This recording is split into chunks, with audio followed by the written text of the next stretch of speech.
Assalaamu calaykum waraxmatullaahi wabarakaatu kusoo dhawaada channelkayga waa anigoo ah FM asxaabay waan idin salaamay meel kastood adduunka ka kala joogteen haddaad asxaabtayda tahayna soo dhawow haddaad igu cusub tahayna soo dhawow intaa ka bacdi maanta waxaan rabaa inaan idinla wadaago inaan dhirtan oo amba herbka ayaan rabaa inaan maanta idinla sheergareeyo ma tahay qof uu caloosha xanuunto laabdilaac maxaa la dhihi jiray dibiro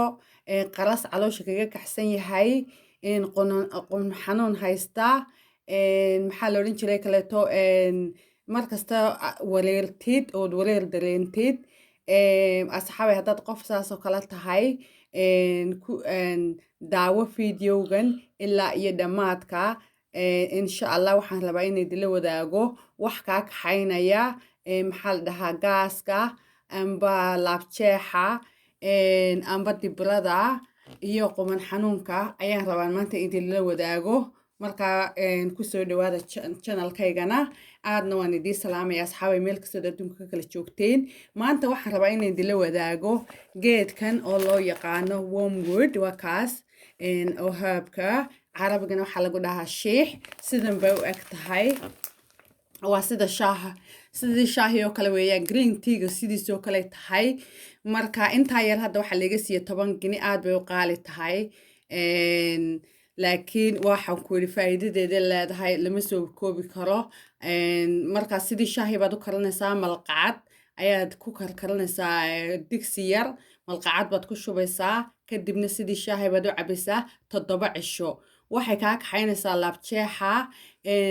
maxaa la dhihi jiray dibirada qaraska caloosha kaga kacsan bakteeriyalka dhan bay kaa dilaysaa sunta caloosha kaaga jirto dhan way kaa nadiifinaysaa aad iyo aad bay u fiican tahay maasha allah lama soo koobi karo faa'iidaday leedahay laabdilaacana iskumaba arkisidba totaliba marka 7 cisho ayaad cabaysaa subax walba before aad quraacanidood cunto iyo quraac waxba cunin ayaad cabaysaa kadibna markaad saacad iyo ama 2 saacadood joogtid quraacdaada caadigaad cunaysaa aniga aad iyo aad baan ugu caafimaaday maasha allah aniga hadda kahor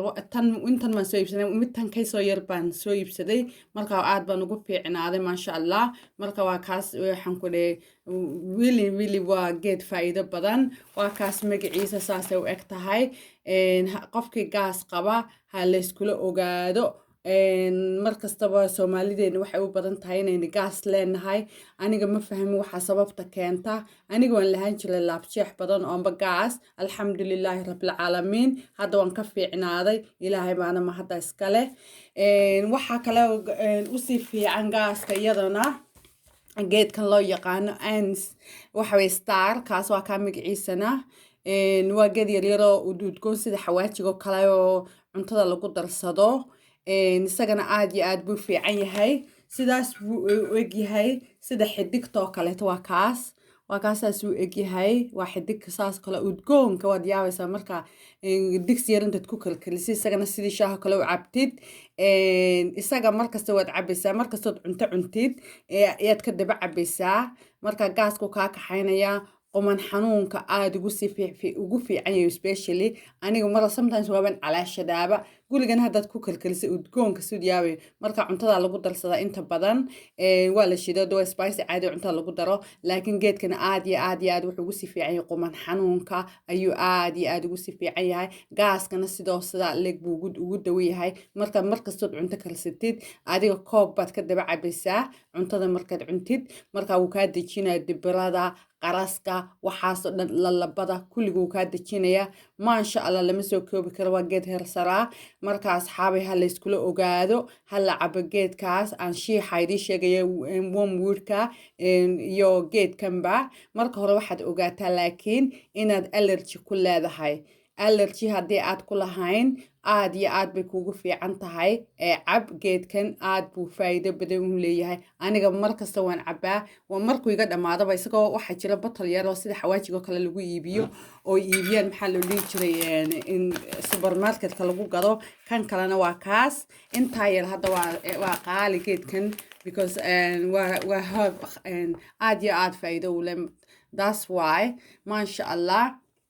marka asxaabi haddaad ka heshiin oo dee jeclaateen ani waan jeclay inaad waxaan aniga talaygareeyo inaad cabteen insha allah anigaan ku fiicnaaday markaad aniga talaygareeya baan idin odhan lahaa asxaabey videoganada maasha allah iisii saarla de comment iyo like-gani waa xaggiina maasha allah daawasho wanaagsanna waano iyo de videoga dambe soo gelin doona haddii ilaahay raalli ka noqdo geedkana ha la iskula ogaadaan dhihi lahaa asxaabey السلام عليكم ورحمة الله وبركاته